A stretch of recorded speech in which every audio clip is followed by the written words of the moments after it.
You think you understand predators? You think your species has seen it all? Well, buckle up, because I am about to tell you about the day humanity casually broke every assumption we had about survival, dominance and what it means to be at the top of a food chain. And trust me, what they consider middle will haunt your dreams. My name is Velric Thun, and I teach xenobiology at the Galactic Confederation's most prestigious university on Ondara Prime. 43 cycles, I have been lecturing about evolutionary biology, survival adaptations, and predator versus prey dynamics. I thought I had seen everything the universe had to offer. Then the humans showed up. It started innocently enough. The Terran embassy had pushed for including Earth in our academic exchange program, and after 6 months of bureaucratic nightmares, we finally accepted 3 human students into our advanced xenobiology course. I will be honest, I was not thrilled. Humans had a reputation. Whispers in faculty lounges. Stories from trading posts. Most of it seemed like exaggeration. The kind of tall tales that spread whenever a new species joins the Confederation. The 3 students arrived on a cold morning, our planet's twin suns barely cresting the horizon. There was Marcus, a tall male with an easy smile that showed far too many teeth. Then Priya, shorter, with dark eyes that seemed to catalogue everything in 0.2 seconds. And finally, there was Ben, stocky and quiet. The kind of quiet that makes you nervous because you know something is brewing behind those eyes. Welcome to comparative evolutionary biology. I began my lecture, my tail coiling with professional pride. Today we will examine food chain hierarchies across various worlds. I trust you have all completed the preliminary reading on predator classifications. The room full of students, 42 beings from 17 different species, all nodded or made their species equivalent gesture of acknowledgement. The humans just smiled. That should have been my first warning. Excellent. Let us begin with the Vrelian home world. I activated the holo display, showing the crystalline showing the gleaming towers of Vrelia. At the apex of their food chain sits the Scalith, a magnificent creature with 6 legs, armor plating and enough venom to drop a cargo hauler. Truly fierce. Marcus raised his hand. How big? Excuse me? The Scalith. How big does it get? I checked my notes. Approximately 3 meters at the shoulder. 800 kilograms. The 3 humans exchanged glances. Priya actually stifled a laugh. A laugh. When discussing one of the most dangerous predators in known space. Is something amusing, Miss Priya? I asked, my dorsal scales flaring slightly in irritation. Oh no, Professor Thun, she said, composing herself. It is just, well, that is actually kind of small for a top predator where we are from. Small? I repeated, my secondary eyelids blinking in disbelief. The Scalith has claimed the lives of hundreds. It is an apex predator, the absolute pinnacle of its evolutionary environment. Right, Ben interjected, speaking for the first time. His voice was calm, almost lazy. But you said top of the food chain, yeah? So there is nothing on Vrelia that hunts it? Correct, it has no natural predators. Huh, Ben said, leaning back in his chair. Must be nice. I felt my teaching patience wearing thin, but I pressed on. Moving to the next example, we have the Thexian razorwing, a flying predator with a 4-meter wingspan, capable of diving at speeds exceeding 200 kilometers per hour. Does it hunt at night? Marcus asked. No, it is primarily diurnal. More glances between the humans. More barely suppressed amusement. Perhaps, I said, my tone sharp enough to cut through hull plating, you 3 would like to share with the class what you find so entertaining about apex predators? Marcus stood up, that unsettling smile growing wider. Professor, with respect, I think there might be some confusion about what qualifies as an apex predator. Would you mind if we gave a presentation about Earth's food chain? Every academic instinct I possessed screamed at me to say no, but curiosity, that dangerous faculty trait, won out. Very well, I said. Enlighten us. Priya pulled out a Terran datapad and synced it with our holo display. The image that appeared showed a blue and green planet, quite lovely actually, with swirling white clouds. This is Earth, she began. Our home. Now, before we start, I need everyone to understand something. Earth is, well, we call it a death world. Nervous laughter rippled through the classroom. Death worlds were theoretical, planets so hostile that complex life should not exist, let alone evolve intelligence. I know, Priya continued. You think we are exaggerating, but here are the facts. Gravity is 1.0 standard Gs, which I notice makes most of you uncomfortable just sitting in chairs designed for it. Oxygen content in our atmosphere is 21%, which is mildly toxic to about 70% of Confederation species, and our planet is 70% covered in salt water, which is corrosive to most hull materials without proper treatment. A Threxian student in the front row, her feathers puffing in distress, raised a tentacle. But that would mean your entire species evolved in a hostile environment. Yep, Ben said cheerfully. Gets better though. Want to see our food chain? The hollow shifted, displaying what I could only describe as a nightmare made manifest.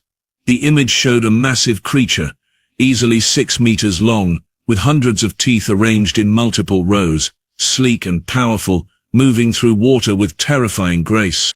This, Marcus said, is a great white shark, top predator in Earth's oceans. Well, one of them, anyway. This beautiful lady right here can bite down with a force of about 1,800 kilograms per square centimeter, can detect electrical fields from muscle contractions, and can smell a single drop of blood in an Olympic-sized swimming pool. She is fast, efficient, and has been perfecting her hunting technique for about 400 million years. Silence. Complete, total silence in my classroom. Now, Marcus continued, clearly enjoying himself, you might think this is our apex predator, top of the chain, right? It is not? I heard myself ask, my voice barely above a whisper.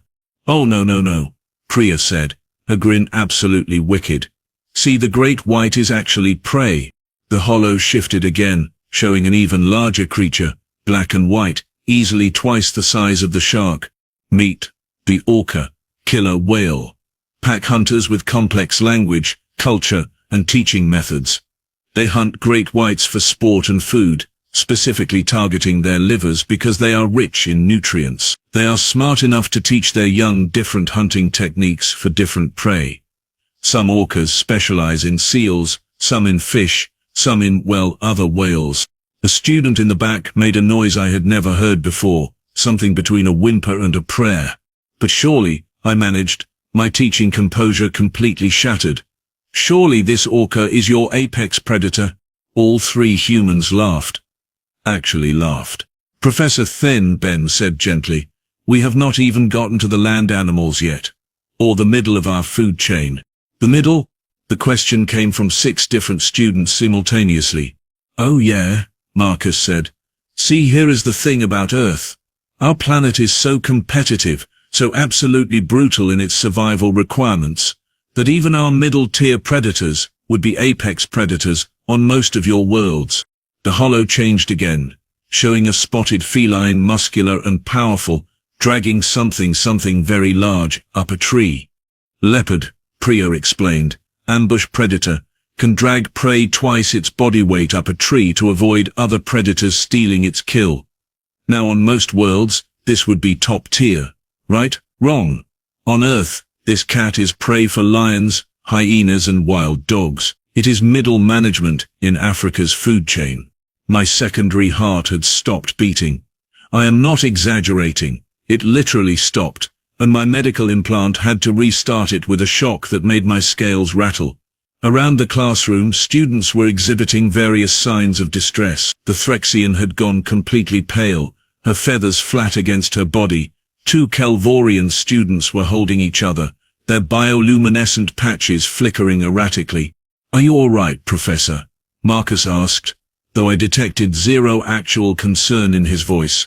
If anything, he looked more excited. Continue, I managed to croak out. Some part of my academic brain needed to see this through, like watching a solar flare heading directly toward your ship. You cannot look away. Ben took over the presentation, and somehow that was worse. So, let's talk about bears.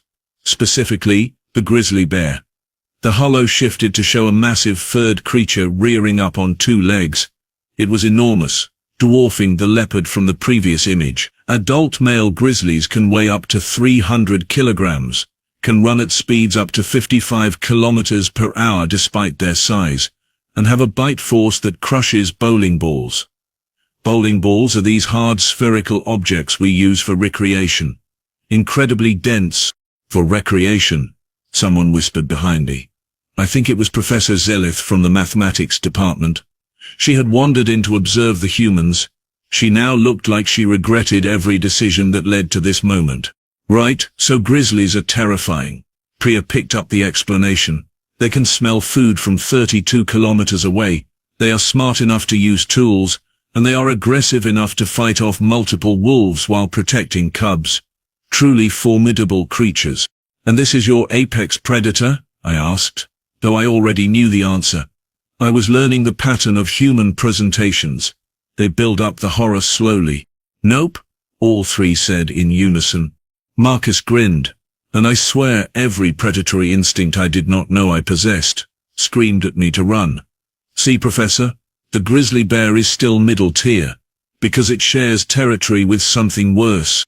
The hollow shifted to show another bear, this one white, absolutely massive, moving across ice with disturbing grace for something so large. Polar bear, Ben announced. 400 kilograms of muscle, fur and bad attitude. They hunt seals, which are themselves predators, by waiting at breathing holes in ice for hours, sometimes days. When a seal surfaces, boom, one swipe, dinner is served. Bite force even stronger than the grizzly. And here is the fun part. They are one of the only animals on Earth that will actively hunt humans. The classroom erupted in panic, chittering, clicking, and various sounds of distress. They hunt you? I asked, my vocal cords barely functioning. Your own species? Oh yeah, Priya said casually. Polar bears live in the Arctic, one of the most hostile environments on our planet. Temperatures regularly drop to -40 degrees, sometimes colder. They have evolved to survive there, which means they have zero fear of anything. If a polar bear is hungry and sees you, you are food. Simple as that. And surely this is your apex predator. Getting warmer, Marcus said with a wink that made my stomach acids churn. But no, still not quite there. See, we also have to talk about pack hunters. The display shifted to show a group of canines, lean and powerful, surrounding something much larger than themselves. African wild dogs, Ben explained. 80% hunt success rate, the highest of any large predator on Earth. They hunt in coordinated packs with complex communication. They can run their prey to exhaustion, and they are smart enough to assign roles during a hunt. Flankers, chasers, cutters, military precision. But they are small, one brave student ventured. Surely larger predators would dominate them. You would think so, Priya agreed. But pack tactics change everything. These dogs regularly bring down prey 5 times their size, and they are not even the most successful pack hunters on our world. There are more? Oh, buddy, we are just getting started, Marcus said, clearly having the time of his life watching us all mentally collapse. Let me introduce you to the wolf, ancestor to dogs, which most of you have probably seen humans keep as companions and thought were cute, harmless creatures. The hollow showed a grey-furred predator, eyes gleaming with intelligence, lips pulled back to reveal fangs that seemed far too large for its skull. Wolves are apex predators across huge portions of Earth, Ben continued. They hunt in family groups called packs, with complex social hierarchies. They can bring down bison, which are these massive herbivores weighing over 900 kilograms. They use coordinated tactics. They communicate with howls that carry for kilometers, and they are persistent. If a wolf pack decides you are food, they will chase you until you collapse from exhaustion. Could be hours, could be days. They do not quit. I made a sound I am not proud of, something between a wheeze and a sob. Now I know what you are thinking, Priya said, her expression finally showing something like sympathy. Surely, these wolves are the apex predators. Surely there is nothing on Earth that preys on coordinated pack hunters, with complex social structures and persistence hunting capabilities. Please, I begged. actually begged. My professional dignity was already scattered across the floor like debris from a ship collision.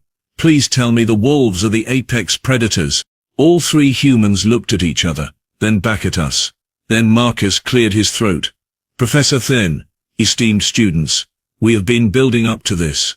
Everything we have shown you, the sharks, the orcas, the leopards, the bears, the wolves, all of it exists on our planet simultaneously. All of these creatures evolved together, competing for resources, territory and survival, and sitting at the very top of this absolute nightmare of a food chain, the true apex predator of Earth, the one creature that every single other predator fears and avoids, is this. The holo shifted one final time. It showed a bipedal figure, relatively small compared to the bears and orcas, no claws visible, no fangs, no armor plating.